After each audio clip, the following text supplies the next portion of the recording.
Subscribe कीजिए हमारे YouTube channel Islamic world को और इस बेल आइकन को दबाना ना भूलिए हर रोज नया इस्लामिक वीडियो देखने के लिए।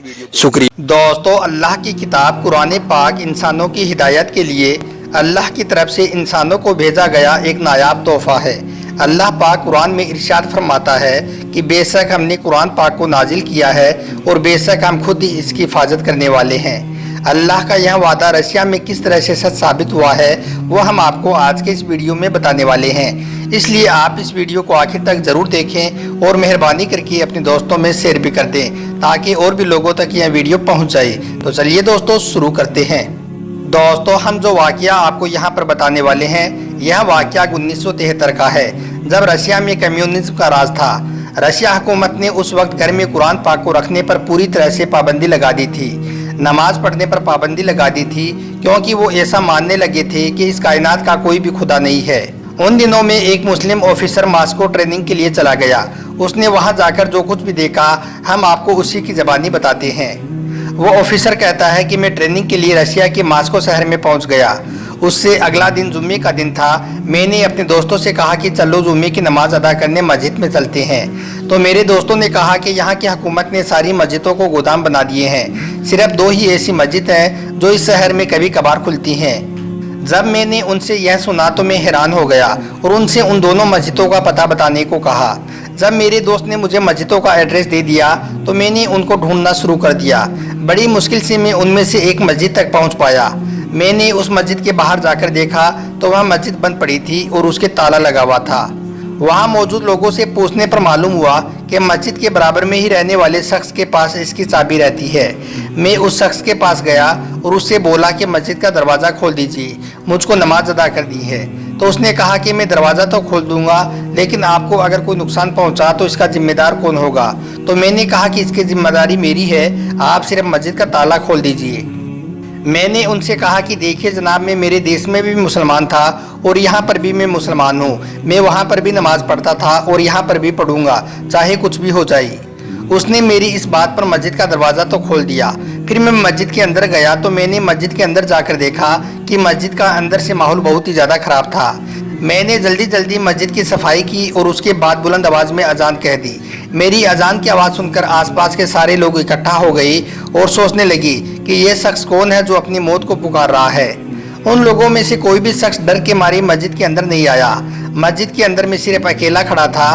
फिर मैंने अकेले ही नमाज पढ़ी और फिर मैं मस्जिद से बाहर आ गया।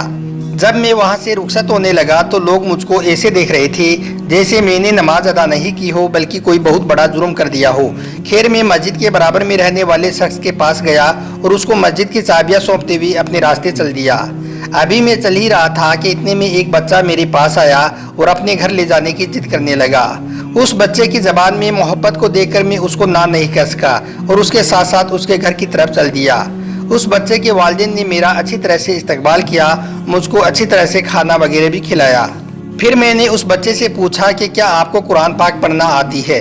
तो उसने कहा कि जी मुझे कुरान पढ़ना आता है। तो फिर मैंने कुरान पाक को उसके सामने रखा और उससे बोला कि अगर तुमको पढ़ना आता है तो फिर मुझको पढ़कर सुनाओ। वो बच्चा कुरान की तरफ गौर से देखने लगा मगर ज़बान से कुछ नहीं बोला। फिर वो मेरी तरफ देखने लगा। मैंने सोचा कि शायद इस बच्चे को कुरान पढ़ना नहीं आता है, इसलिए शायद यह चुप हो चुका है। फिर मैंने उसको कुरान सिखाने की नीयत से एक आयत पर अपनी अंगुली रखी और उसको बोला कि इस तरह से पढ़ो। अभी मैंने एक ही नाम लिया था कि वो बच्चा आगे फर पढ़ना शुरू कर दिया और वो भी बगैर कुरान की तरफ देखे। यह देखकर मैं हैरान रह गया। फिर मैंने उसके वालिद से इसके बारे में पूछा कि हज़रत ये क्या मामला है? तो वो मुस्कुराते हुए कहने लगे कि दरअसल यहाँ पर घर में कुरान रखने पर पाबंदी है। यहाँ पर किसी के घर में कुरान तो क्या, कुरान की आयत का एक टुकड़ा भी नहीं मिल सकता है, और अगर किसी के घर में कुरान मिल जाए तो फिर उसके पूरे ख़ानदान को ख़त्म कर दिया जाता है, यानी कि मौत की सज़ा सुना दी जाती है। इस डर की वजह से लोग अपने घरों में कुरान नहीं रखते हैं। तो फिर मैंने पूछा कि इस बच्चे ने कुरान पढ़ना कैसे और कहाँ से सीख लिया? तो उसके वालिद ने बताया कि हमारे आसपास में बहुत से कुरान के हाफिज हैं, बस हम अपने बच्चों को उन्हीं के पास भेज देते हैं, वो इनको कुरान पढ़ना सिखा देते हैं, मगर ज़बानी याद कराते हैं, इनको देखकर पढ़ना नहीं आता है। और फिर एक वक्त ऐसा आता है कि हमारा बच्चा भी कुरान का हाफिज बन जाता है। ہمارے یہاں پر کسی کے پاس قرآن نہیں ہے، اس لیے ہمارے بچے قرآن کو دیکھ کر نہیں پڑھ سکتے ہیں۔